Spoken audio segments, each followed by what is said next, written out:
voice well. We are too closer to the road. There are some noise or it noisy the sound from a vehicle. If you cannot hear my voice well or if you have any question, feel free to let me know. So first, I would like to briefing about APOPO and about there are some information of them. So you read the board you read the information on the board already. I think you already know some information about APOPO or about us. APOPO is a non-profit organization registered in Belgium in 1997, but the headquarters is in Tanzania, Africa. APOPO trying to detect landmine and detect tuberculosis, but in Cambodia, we work just only one project, is detect landmine. The rat that we use to work or the rat that we have now, they are originally from Africa. They come from Africa. We call them African giant pouch rat. But actually, the rat don't have pouch to store baby like a kangaroo. They just have big chick like hamster to store food. So they can store like small banana or peanut in the chick like hamster. We breed and train rat in Tanzania. The breeding process and training process is in Tanzania, not in other country, also not in Cambodia. So we take around 9 months to 1 year to train the rat. When the rat are finished the training, we import them or we get the rat from Tanzania to Cambodia. About the lifespan, they can live until 8 to 9 years old. Generally, we work with them around 5 to 6 years, and then they can retire. After retirement, we don't send the rat back to Tanzania, so we keep them here. We just let them sleep planet or something like that. So we feed them as normal until the end of their life after retirement. About their daily work for 1 day, we work with the rat just only 3 hours per day in the early morning from 6 a.m. to 9 a.m. because the rat is kind of nocturnal animal. They cannot see clearly during daytime and they active at nighttime. After they finish 3 hours, or after we finish our daily work with the rat, we send the rat back to the room. So the rat don't like hot, we put them in the air conditioning room that we call the 5-star hotel. But no TV, no swimming pool, only air conditioning. The rat is too light to set off landmine. They cannot make a landmine explode. So we use the rat to work since 2016. Until now, it has been 10 years already. But no rat ever got killed, got injured, or got hurt by any accident during their mission because they are too light. They can walk or stop directly on the point or on the spot with a landmine below the ground because they are too light. Normally, the pressure that can make a landmine explode need more than 5 kilograms up. But our rat, they got just 1 kilogram to 1.4 or 1.5 kilogram. So they are too light. And our visitor center here, we keep 11 rat. And 11 rat here, they just do demonstration and show to visitors. So we don't rotate them to work at minefield because our rat that we call operation rat, they work at minefield somewhere, they stay there. They stay at the area that they are working. So we don't need to rotate them because most of the area that we are working now is far away from this province. If we take time to rotate a rat, we don't have enough time to work. So we work with the rat and how to communicate with them. We use a clicker to communicate with the rat. We use because the rat don't understand language or they don't recognize anybody. They understand only clicker sound. So when we click, it means the signal that we call the rat back and give reward to them. And the rat, when they find landmine or when they smell explosive, they use 2 front legs scratch on the ground to make indication to show us a landmine is here below the ground. And when we see the rat make an indication, we do double check by using manual metal detector machine on the spot that the rat are scratched. Here's the way how we use the rat to find the mine. So the rat detecting mine, they find the mine by smell explosive, not metal or like the scrap metal, not the metal that cover landmine. So they smell explosive through the metal that cover item. But right now in Cambodia is the rainy season. So some of the area that we are working now, they are water. So during rainy season like this, the rat can swim. They can swim, but they cannot sniff explosive well. They cannot smell explosive. So we try to use a manual metal detector instead of using the rat. And let the rat take the rest, or they take day off or holiday. And during the holiday, they can go to Pov Street, go to drink beer at Pov Street.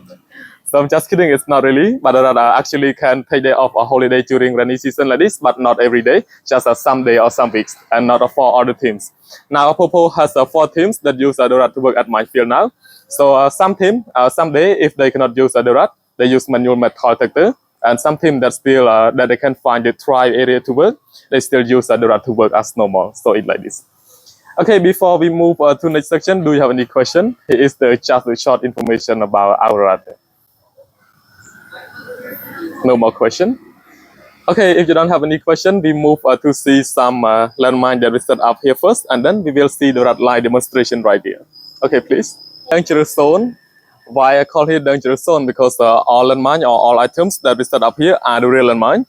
But like I mentioned before, it's the real landmine, but we defuse it already. No explosive inside. It's not active anymore. So it's not dangerous at all. I'm just kidding. Don't worry.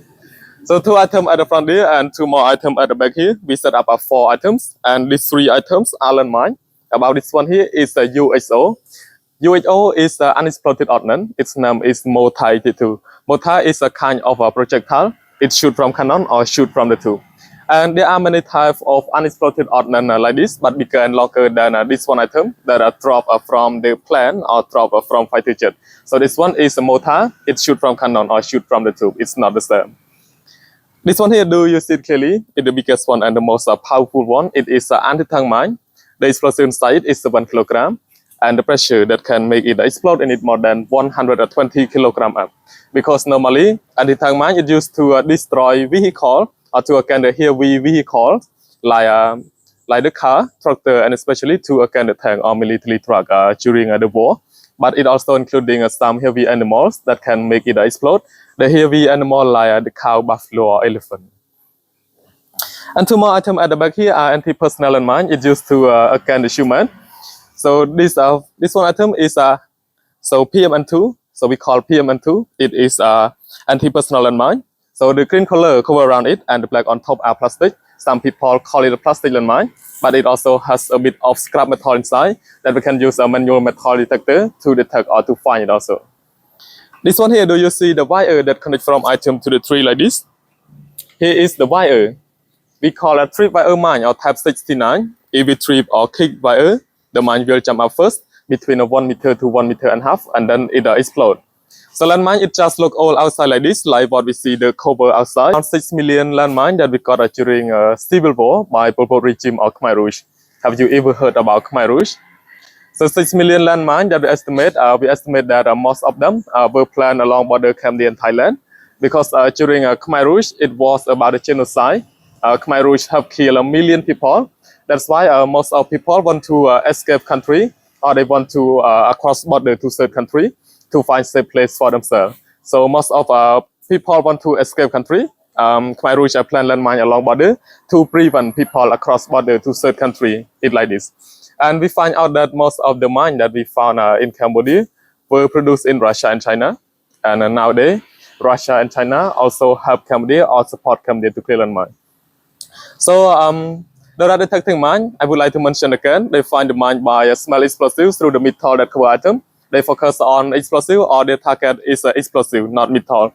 But all item or all landmine that we already diffuse like this, no explosive, it represent for normal metal. If we let the rat to find, or if we let the rat to sniff, the rat cannot find it. The rat don't care about it at all because they smell explosive, not metal. And when the rat live demonstration, you will see the difference between metal and explosive. Okay, before we meet the rat, do you have any question about this part? So what was the stat you said? How many people per day? Did you say how many people have died from landmines in Cambodia?